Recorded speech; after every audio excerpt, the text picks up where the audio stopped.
કચ્છના નલિયામાં સામૂહિક દુષ્કર્મના મામલામાં પીડિત યુવતીએ જજ સમક્ષ નિવેદન નોંધાવ્યું છે. યુવતીની ક્લિપ બનાવી તેને બ્લેકમેલ કરવામાં આવતી હતી. યુવતીના દુષ્કર્મ કેસમાં 8 લોકો સામે આરોપ મૂકવામાં આવ્યા છે. કચ્છ એસપી દ્વારા સમગ્ર મામલે સીટની રચના પણ કરવામાં આવી છે. યુવતીને ગોંધી રાખીને દુષ્કર્મ કર્યાની ફરિયાદ નોંધાઈ છે. અન્ય 35 યુવતીઓ પણ તેના ચુંગલમાં ફસાયાની રજૂઆત સામે કરાઈ છે.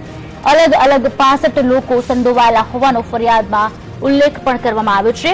કેન્ટીન કોન્ટ્રાક્ટર આ કૃત્યમાં સામેલ હોવાનો ઉલ્લેખ કરવામાં આવ્યો છે. કચ્છ એસપી અને રેન્જ આઈજીને આ મુદ્દે ફરિયાદ પણ કરાઈ છે. રાજકીય અગ્રણીઓને મોટા માથા પણ સામે આરોપ મૂકવામાં આવ્યા છે. મુંબઈથી યુવતી કચ્છ નોકરી માટે આવી હતી તેવા સમાચાર પ્રાપ્ત થઈ રહ્યા છે.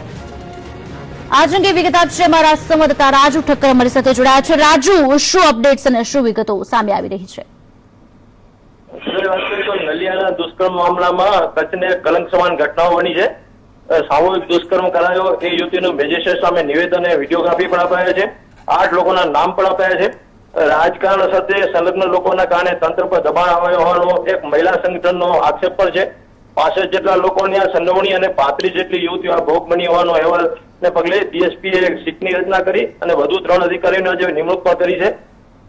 સેક્સ કાંડનો એપિસેન્ટર નલિયાનો જે વ્હાઇટ બંગલો છે ત્યાં પણ બધી તપાસણી ચાલુ છે. જી ગુલાલી. આભાર રાજુ.